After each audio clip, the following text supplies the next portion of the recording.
6 o'clock right here on Big Breakfast. Today FM, today's hit music. Hey, I'm Pauline. And I'm Alan. Tune in to the Breakfast Show on Today FM with Pauline and I every weekday morning from 6 a.m. to 9 a.m. right here on Today FM, today's hit music. Today FM, today's hit music.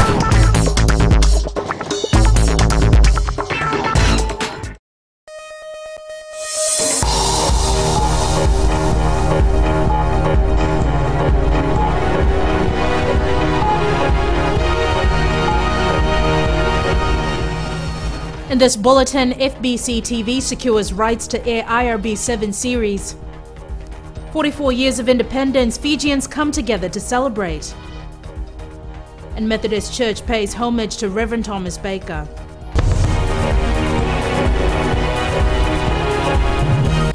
Good evening, I'm Jackie Spate and this is FBC News. The Fiji Broadcasting Corporation has secured the rights to broadcast the IRB 7 series live on television.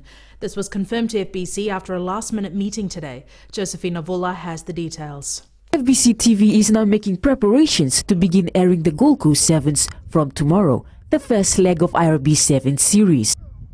It means a lot of work, a ton of work actually, because not only do we have to promote the fact that FBC is now going to be carrying it for our viewers, but also that it is costing quite a few $100,000 to be able to be to partake in this. So FBC programs team is also making changes to the normal schedule to fit in the live coverage of Gold Coast 7s.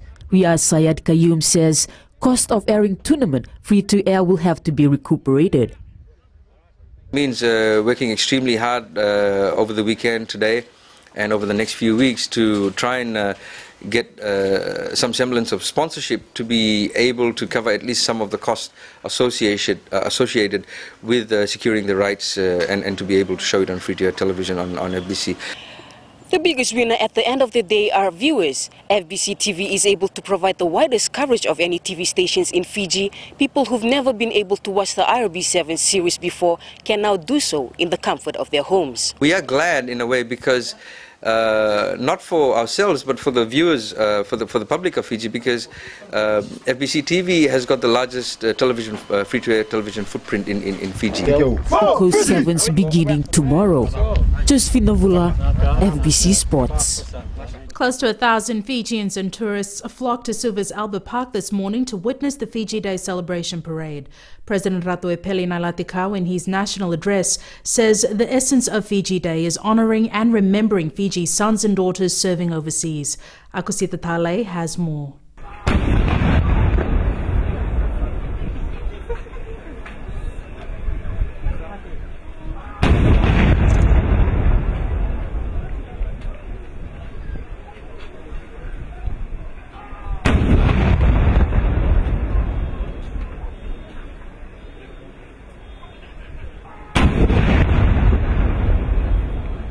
A 21-gun salute to mark 44 years of independence. The Fiji military at its best form as government ministers, diplomats and everyday Fijians came together in celebration. Some turned up pretty early to get the best seats on the ground and watch the military parade. 65-year-old Salote Po, a Wailekutu resident, left home at 7 this morning. The scene at Albert Park reminding her of primary school days when Fiji gained independence in 1970. I really liked the parade so much because I don't know if I'll still be here next year, and that's why I came to the grounds today to watch the celebration, and I'm thankful a new government has been elected to take Fiji forward. President Ratuepeli Nailatikau inspected the Guard of Honor before the RFMF put on a colourful parade to the delight of Fijians. Congratulations to Fiji. It's been a bumpy ride, but the events of the last month have been, I think, seen Fiji move forward and continue, and I expect it to continue to do so. And we've been very pleased to be able to support Fiji, both in the last year with the elections process, but also over the last 44 years. I thought it was excellent. It went like clockwork. I was away during Fiji Day last year, so this is the first time I've had the privilege to be here, and I was extremely impressed. And the guns work very well. I can vouch for that. Having been raised in military environment, Today's parade even drew Police Commissioner Ben Huneveld close to home. These parades are nation building, and we can use this for building our nation, especially now with the new dispensation, the new democracy, and this is the highlight for the past 2 weeks. The 21-gun salute ended on a high with a perfect display by the troops and look forward to next year.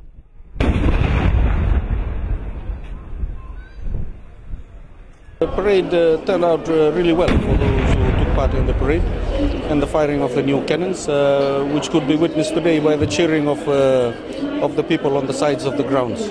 So that shows that it was a successful day, and people are still around, waiting to witness the other entertainment activities.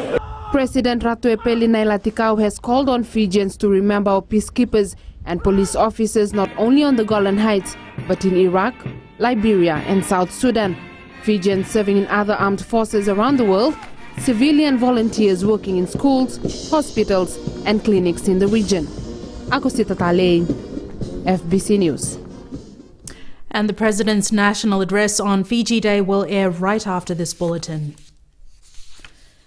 The business community is confident that investments will grow now that the elections are done with. However, the Suva Chamber of Commerce believes red tape is still an issue for many investors. Shireen Lata reports. It's always been said that Fiji will see an investment boom after the elections.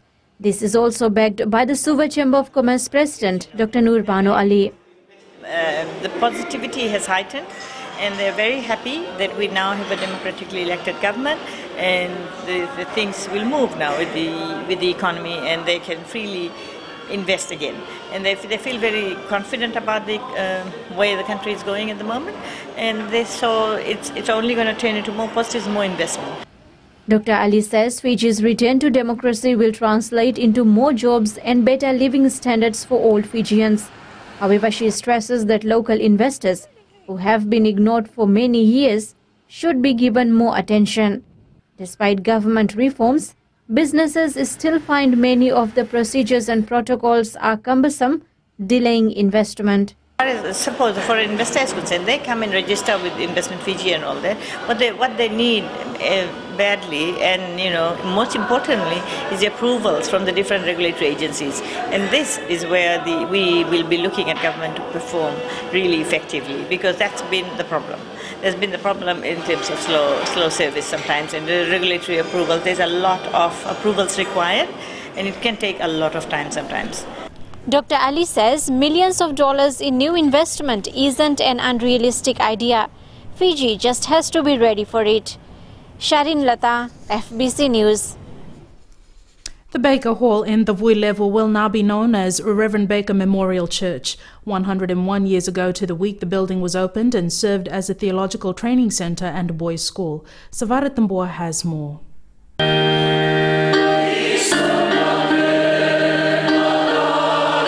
The new Baker Memorial Church was opened by the new elected president, Reverend Tebi Tanawanra. This marks the final phase of Golden Jubilee celebrations. Now that the separate institutions have their own facilities, and as a result of the refurbishment, it was agreed in conference that this church, this hall now be a church. So it now becomes Reverend Baker Memorial Church. The Baker Hall, now known as the Baker Memorial Church, is not only a historical reference for the church, but for Fiji as well, being the first established teaching institute. Reverend Thomas Baker was one of the first Methodist missionary to arrive in Fiji. He and 7 others fell victim to cannibals in Watusila, Nabosa. The church has also launched its connectional plan. The vision is that the church will be aligned to these connectional plan, which is based on the 12 pillars of the church and our 8 key strategic areas. So the idea is that the whole church moves together as one missional community. Church members paid tribute to a missionary who gave his life for the sake of the church over 100 years ago. Tomorrow, the church will remember Reverend John Hunt, and Sunday is the commemoration date of the arrival of missionaries David Cross and William Cargill on 12th October 1835. Sabera Tambua, FBC News. Coming up, Prime Minister commends Fiji Airways for branding Fiji around the world.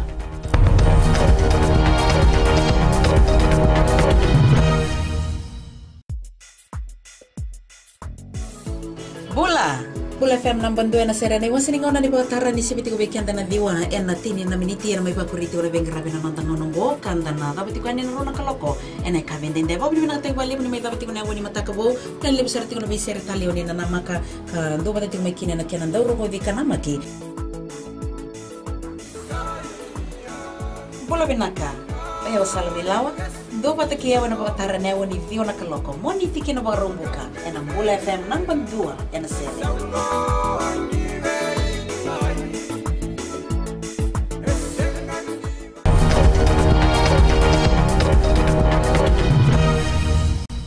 Welcome back. This is FBC News.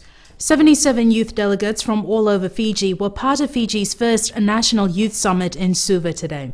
The three-day summit prepares young volunteers to be active humanitarians and agents of change in their communities. Shireen Lata reports. This youth summit is about strengthening youth development within the society to make them more productive in their communities. The youth summit have three key sub-agendas. Which is responding to disasters, emergencies and climate change, promoting health and safety, and also we would like to build leadership and development skills amongst our youth leaders and our young people. The summit will also provide a platform for the youth volunteers to learn, share experiences, voice opinions and discuss relevant humanitarian issues. The work that we deliver in the communities, it's basically delivered by these volunteers. So basically, that is why we are building them, training them, upskilling them through this youth summit, so that we are able to do more for our community. We are really fortunate to have Red Cross to have this summit, to have our youths empowered, especially in terms of volunteerism. And volunteerism is very good in terms of giving experience to our young people before they join in any workforce in which they're going to join in the future. The theme for the summit organized by the Fiji Red Cross is Fiji's Young Humanitarians for Action. Shireen Lata, FBC News. With Fiji entering cyclone season from next week, the Fiji Red Cross Society has started preparations for disaster risk management. Rashika Kumar has the details.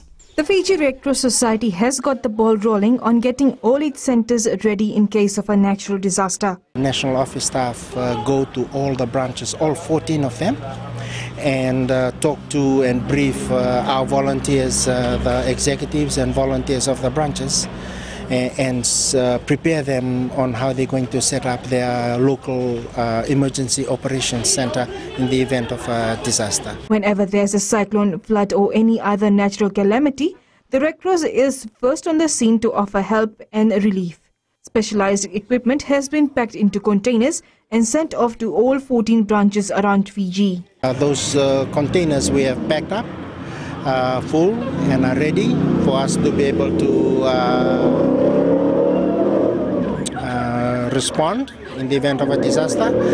We have set up our communications system that is independent, our satellite phones, so that we can be independent of the mobile phone communication system. About 200 volunteers are already conducting activities on the ground, taking cleanup campaigns and other such localized activities. Rashika Kumar, FBC News. Prime Minister Vorenge Bainimarama has paid tribute to the Fiji Airways staff for national pride and taking the Fijian brand of hospitality to the world. Speaking at a Fiji Airways reception on the arrival of the new ATR 42-600 in Suva last night, Bainimarama said Fiji Airways and its domestic offshoot Fiji Link has performed well. Bainimarama says this is reflected not only with state-of-the-art aircraft, but with a better experience in the air, with the new menus introduced in business class and the economy class. The Prime Minister also congratulated Fiji Airways for its latest on-time performance result. In September, 89.95% of flights departed on time, the best performance ever. I urge all Fijians to choose Fiji Airways whenever they fly, and if they move the way to other airlines, please give our national carrier another try. It's not only about supporting our economy and keeping our money in Fiji. It's not only because when the going gets tough, as with the cyclone, the other airlines simply fly away. The thing that really makes a difference for me is the thrill of an authentic Fijian experience.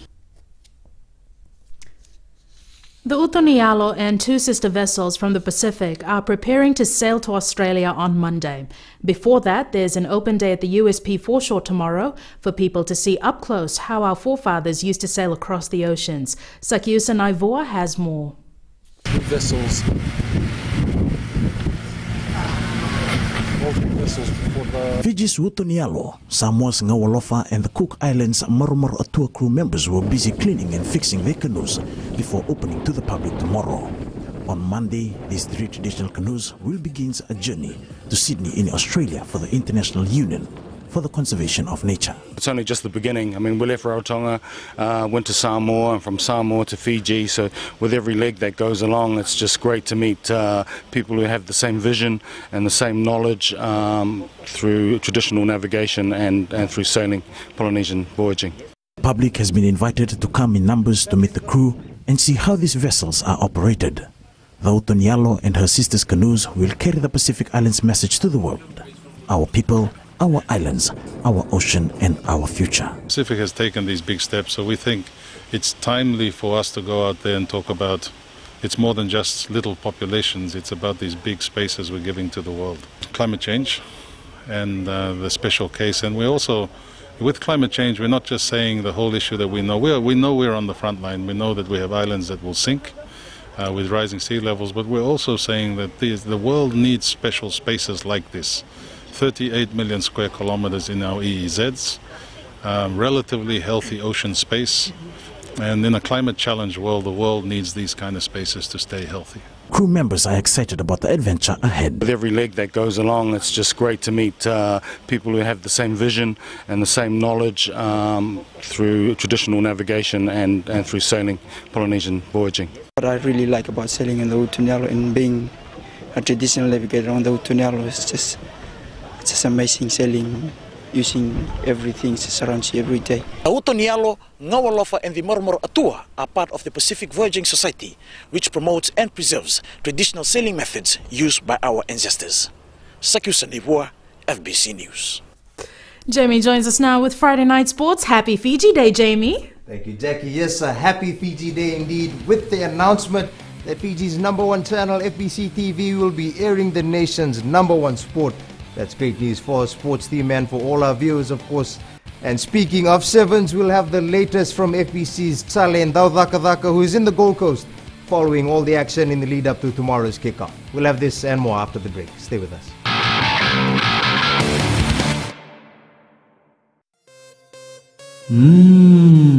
Bollywood hero Panti re.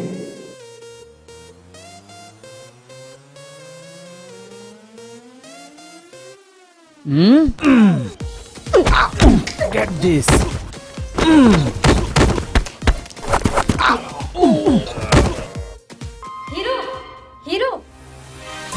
Hero सपना दिखेला बंद करो। क्या करो यार, सबको आती नहीं, मेरी जाती नहीं। मिर्ची मस्त मॉर्निंग, मैं हूँ अश्निल सिंह। हाय, मैं हूँ काजल। शामिल हो जाए हमारे साथ Monday to Friday 6 AM to 9 AM। मिर्ची FM, it's hot।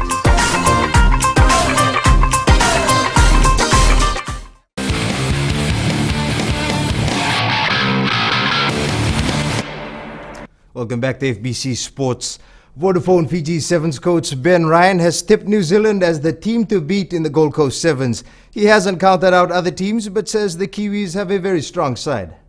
New Zealand show how important those four boys that weren't playing are to their team, and they've got to be on fire really this weekend, and if they are, then New Zealand are going to be, you know, right at the top of the tree. And Australia, although they only had 4 players that are playing this weekend, look fit, look sharp, and on the back of a bronze medal in the Commonwealth Games, are probably one of the favourite teams along with South Africa for the weekend.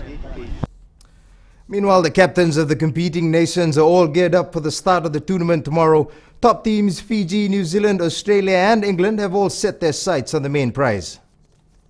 Every other IRB series is getting tougher, We have Scotland, Portugal and Australia. All teams, they keep the ball really well, and we are just looking to execute our game plan against each opposition. Yeah, so we got a couple of boys that put their hand up in Noosa, and I think their final and the semi-final in Noosa, I guess, is a benchmark. We've told them that it's going to be a lot harder than what it was there, and they're just excited about the opportunity. We got a back from Otago, Tony Enzo, who's really got some good skills, and then Matt Clutterbuck from the Bay of Plenty, who's a hard-working forward. So those guys, along with a couple of boys back from 15s, hopefully we've got a good mix and we can do the job on the weekend. We've got Fiji, Scotland and Portugal, so we'll be looking off to get a good start come Saturday morning against Portugal, and obviously it's going to be two tough games against Scotland and Fiji after that. So at the moment we're not looking further than I guess our pools, and I guess what happens after that we'll have to wait and see. There's lots of teams that you just don't know who's going to turn up.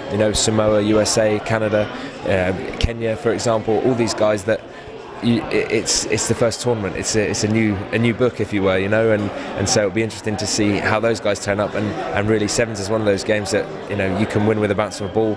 A great bit of skill. So it'll be interesting. So all the teams I think are in with a shout. The USA Sevens side is looking for a much improved outing in the IRB World Sevens Series. Fijian forward Andrew Ndurutalo is counting on the team's solid pre-season training under new coach Mike Friday to count in their favour when the Gold Coast Sevens kicks off tomorrow. Talin Daudakadaka has more. USA finished a disappointing 13th in the IRB series last season. Fijian forward Andrew Ndurutalo is banking on the team's intense pre-season training under new coach Mike Friday to boost the side's chances this time around. I think all the teams went through the same thing. Pre-season is always hard, especially coming to a new season. They try to get everything done and all the teams ready before the start of the season. Yeah. On the Fiji team, Ndurutalo is well aware of the players in the side, having played alongside Aisake Katunimbau for provincial team Northland, as well as Osea Kolinisau and Semi Kunatani in a sevens tournament in Sri Lanka. Inside, I played with most of those boys back in Fiji, and provincial, and Digital Cup and Fair Brother. So most of the players are good players. There's a good mix between the new and old, so they have a good team. Ndurutalo's third season with the Eagles, and the burly forward is eager to see his side soar to new heights come game time. Talent Odakadak, FBC Sports. Nandranga became the first team to qualify for the semi-finals of the Courts Inter-District Championship. This after the side beat Lautoka 1-0 this afternoon. The Minnows shocked everyone with the win and will feature in the last four tomorrow. Meanwhile, Suva was the second team to qualify for the semi-finals of the Courts IDC. The capital city side thumped Tailevu Naita Series 6-0, with Fiji under-20 rep Nikhil Chand grabbing a hat-trick. Suva will now wait for other results to see who it plays in the semi-final. And the Fiji Football Association wants to avoid districts having constant change of leadership in the future. This is one of the reasons the parent body has brought in the move to ensure only those who have served districts for a number of years are eligible to lead. Fiji FA President Rajesh Patel says they need stability with all districts. Yes, definitely. I've talked to the districts and everything. I'd say they have assured that if this thing happens, the consistency will be there. The financial, looking for sponsorship from the districts will be there too. The reason being, because if there's a consistent official who has been there for years and they know they can trust him, that's when the sponsors wants to give the money. Not an overnight, president or official that is there and they don't know whether the financials. And in most of the districts, you see the financials are not presented too. And that's it from me for this week. I'll be back again on Monday. Until then, enjoy our live Sevens coverage over the weekend. Good evening.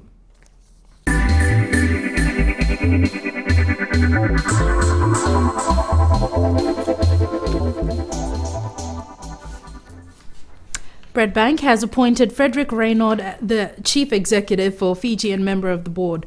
Reynaud assumed the position yesterday and will be based at the headquarters in Suva. Reynaud brings nearly 20 years of banking experience in various positions in France and in Africa.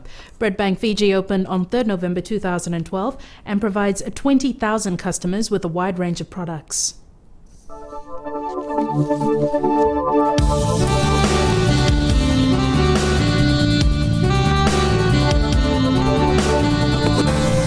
Weather time with the lovely Trish. Happy Fiji Day! Happy Fiji Day, Jackie. Taking a look at today's conditions with Suva and Savu, we had cloudy skies throughout the day. As for the rest of the centers, Nani, Loto, Combine, Lambasa, fine weather in the morning with cloudy skies. As the day proceeded towards the afternoon, cloudy skies with scattered showers. Now with the temperatures, Suva 29, Nandi 34, Lotoka, Savu and Lambasa all were on 32, and as for Mba, hit 33. Tomorrow's forecast, Suva and Savu should have cloudy skies with scattered showers. As for the rest of the centers, might have fair conditions with cloudy skies all day and a chance of occasional showers for all the major centers. For Mariners, east to northeast winds 15 to 20 knots and moderate to rough seas. Now this very beautiful picture indeed. Banamban Primary School on Rambi Island celebrate Fiji Day. Pictures thanks to Motiri Eri. Happy Fiji Day. Thanks so much for that, Trish. The main points again. FBC TV has secured the rights to air IRB 7 series starting with the Gold Coast Sevens tomorrow.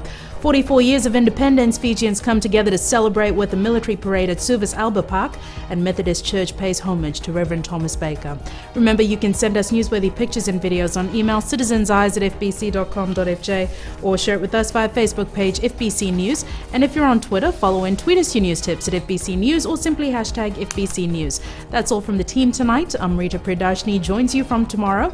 I'll be back on Monday. Until then, have a great night and a happy Fiji Day and a safe and enjoyable weekend. Bye for now.